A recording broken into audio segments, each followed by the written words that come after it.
Okay, if you have not been to call center training before, please raise your hand. Excellent. I'm going to break you in right. If you've been before, you're going to notice a couple of changes. Okay?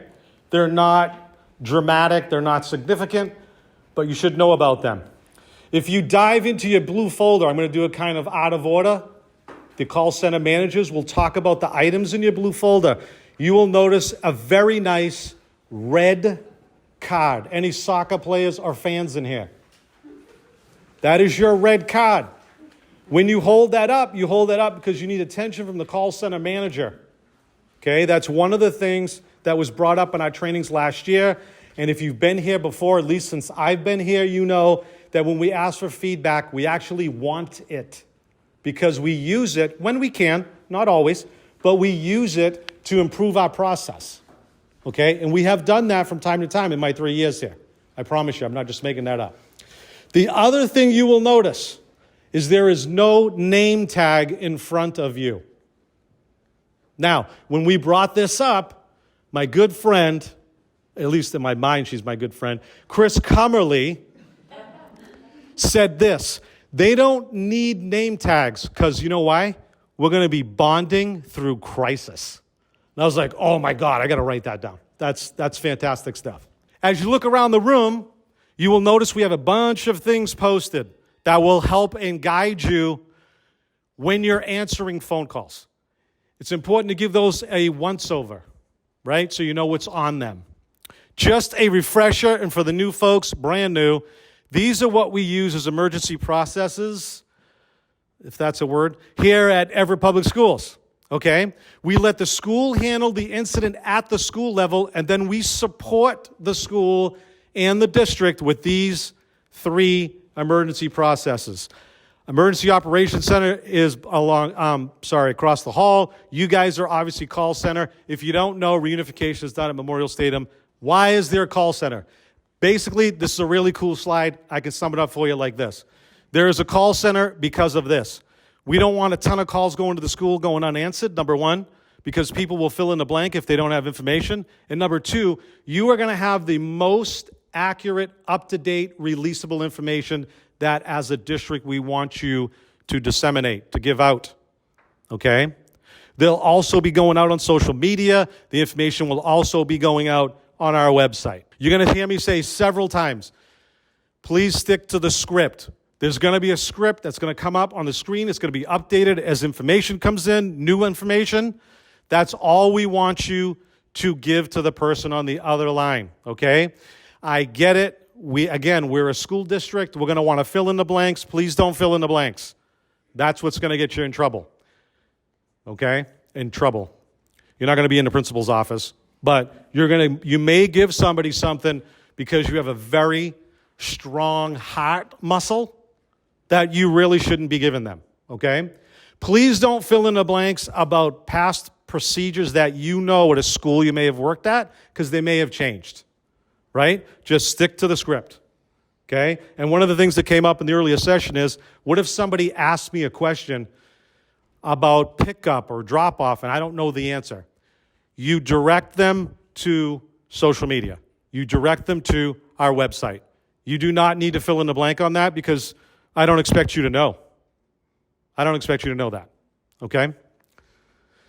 Follow the guidelines. We already talked about that. Please answer as calmly and as professionally as possible. Having done these for different emergencies, what we find out rather quickly is even though you are not at the incident, you're going to have the same kind of bodily reactions as the people who are there. In other words, your blood pressure is going to go up, your heart rate's going to go up, you're going to get the foggy brain, all that other stuff that happens to you when, like, you get up in the morning and you're putting your clothes on and then, bam, you hit your toe off the bed, right? And you go through all those emotions. Same thing, even though you're not there. Don't think because you're here 25 miles away, you're not going to experience that. You are. That's why I want you to stick to the script. That's why we need to practice the way we play and have you come to the atrium and all those other things, because I want it to be muscle memory. I don't want you to have to go through a mental checklist. I want you to just be able to do it, okay? Phone, right in front of you. That's a headset. That's a phone, right? The obvious, coming in hot. Okay? That is your tool, or those are your tools that you will use throughout your time in the call center. That little magical button in the middle of the headset is what does the magic for you, except for transfer. That you have to push a button. Except for log on, log off, you will have to push a button for that. And if you look at your screens, it'll be on there. If for whatever reason, your screen doesn't look like that one right there, and you push that button in the middle, it will go out of sleep mode. It'll come back up and look like that in the middle. Call center forms, I will turn over to the lovely call center managers. Okay, so you have a blue folder at your table. It has all your necessities inside. My advice is utilize the notepad.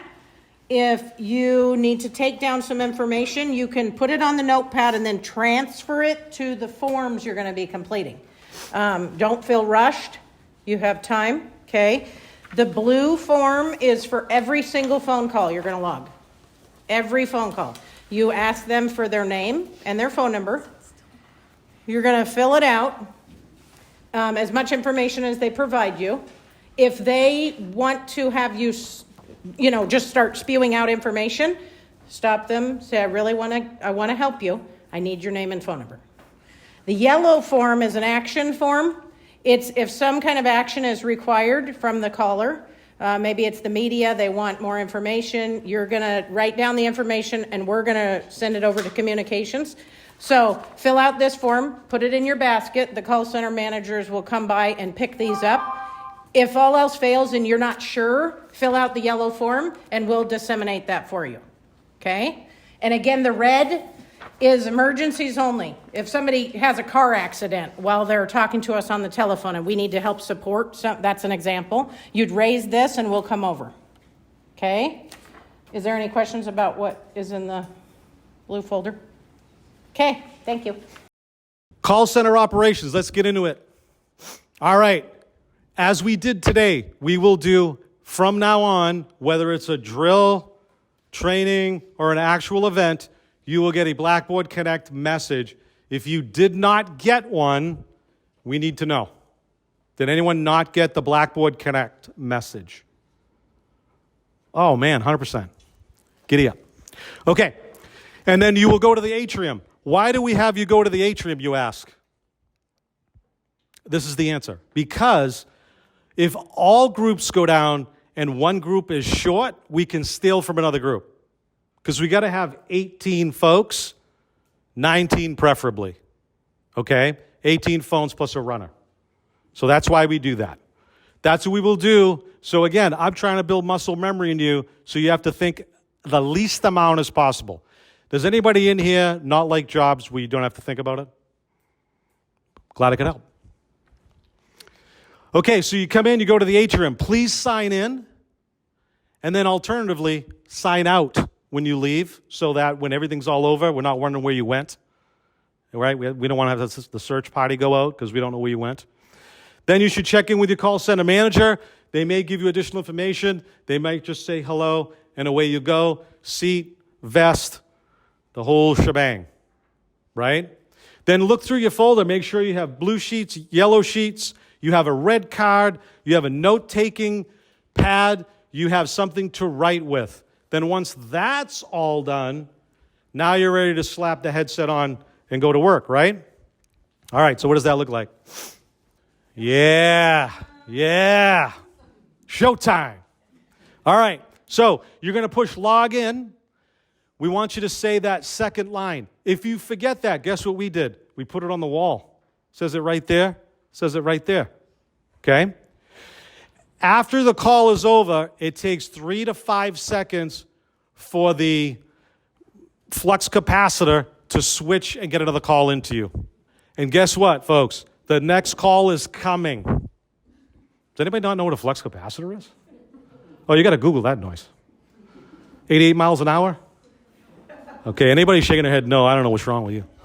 Okay. Back to the future. Back to the Future. Check it out. Google it. It's fantastic. The first one. After that, don't bother. Okay, so 5 seconds, but it's really like 3 to 5. That phone's going to ring again. If you're not ready for a phone call, you're taking notes, you need a break, fill in the blank, whatever it is, please push log off on your phone. Okay? Let your call center manager know if you need to take a break or anything else. You don't need to let them know if you're just taking notes, okay? But remember that it's your responsibility to tell us when you want a break. There are no awards or rewards or bonuses for you powering through 4 straight hours of phone calls. Okay, so please don't do that. And I know you won't. I know you won't, because you are going to get worn out at some point. You know that mental exhaustion? I didn't think it was real either, but it does exist. You're going to get there. Okay, so recognize it. Okay, there it is again. Stick to the script. You're going to get all kinds of different questions that you do not, cannot, and should not know the answer to. Just stick to the script. Stick to the script. Okay? The other thing that's important is get as much information from that caller as you can, including having them repeat back to you their name and their phone number. They're going to want to throw up all over you. Stop them and have them repeat that information. That might be the most important information they're going to give you. Please don't give out direct phone numbers or transfer calls. The only calls you transfer to interpreters. They're not participating in our training this year, but typically we have them here. If you look at the board, it'll tell you what the extension is. It's on both sides. Those are the languages we have interpreters for. If the caller is speaking a language you do not understand, transfer it to the designated interpreter. Do the best you can to figure it out. If you speak that language, please do not translate. Are there any certified interpreters in here? Okay, good. I am not a certified interpreter either, but I am fluent in Portuguese and English because I only spoke Portuguese until I was like 6. But I would be translating Portuguese. I would not be interpreting. And I know you're thinking to yourself, that sounds very much the same. It's not. It's very dialect specific, and words mean different things, even in the same language. Okay, so please don't do that. If you get a call from the media, the sneaky, tricky, foxy media, and they trick you and you give them information and all you give them is what's on the script, A++. That's why we don't want you filling in blanks, because you don't want to tell the media something that's not on the script. Okay? We would prefer not to have the media get the information from you. So if you figure out it's someone from the media, yellow piece of paper, fill it out, tell the person you are going to forward their information and someone will get back to them. Refer them to social media. Refer them to our website. Okay? But if you stick to the script, you really can't go wrong. Again, we would prefer not to give them information, but you're giving them information that we've also pushed out in various other formats. Okay? Questions on that? Okay? 911 calls, please don't transfer calls to 911. If somebody calls you and says, transfer me to 911, say, I cannot do that. Please hang up and call 911. It's part of our message. If the person has an emergency, like I believe Shanae said, somebody's on their Bluetooth in their vehicle and then they go off the road during your call, you can give them general assistance, but let the call center manager know with your red card if the person's just adamant that they want to be transferred or if they just won't listen to you. Get the call center manager's attention so that they can assist you with that call. Okay? The other thing to think about with 911 is the reason why we don't want you to do that is if you don't have the training, once you start saying words that sound like emergency words, the expectation is you're going to help them. So CPR, blood loss prevention, all that stuff. Okay? And nobody wants to be there if they haven't been trained. Questions on that? All right, do's and don'ts. Do. Shifts are going to overlap by 15 minutes. That's not something you have to necessarily worry about. I just want you to know that there'll be a 15-minute, there'll be some kind of turnover. That you may get a debrief or something like that in that 15 minutes. What we don't want is like group one is like, bye, and then there's like 18 phones ringing off the hook with nobody in the seat. That's what that prevents, okay? Or at least tries to. Remember to log off, especially when you're done for the shift. Let your call center manager know you're leaving. And then please sign out, because what we don't want to have happen is we have to throw at life preservers wondering where you're at. Please, again, you remember to take care of yourself. The debrief will get you there partially We will have a debrief. Debriefs work wonders for you to power through and work through what you just heard over and over again, plus the incident. Of course, we have an employee assistance program, and Magellan Health is available, who's a third party outside that does counseling as well. Don'ts. Please don't share any call center information externally. I recognize, having been a first responder, that everybody in this room probably has somebody that they pour their heart out to when they've had a tough day, okay? Or whatever words you want to use that signify the same thing. And I don't believe for a second that if I tell you right now that you can't do that in that particular case, that you won't. And you know what? It's okay. It's okay. If that's what you have to do, do it. What I'm more worried about is we have like a block party. Like, okay, can I get your attention, please? Like, we don't want that. Social media, please don't do that. Because you'll be surprised how quick your meme will turn into you being the spokesperson for Everett Public Schools. It'll happen this fast, okay? Even though you had nothing to do with it. And remember, HIPAA, FLIPA, ZIPA, FERPA, all that stuff applies. Talked about the media, talked about social media. Questions on that? I know it sounds simple, okay, but here's an example that somebody gave me. A paraeducator, not our district, because this would never happen at our district.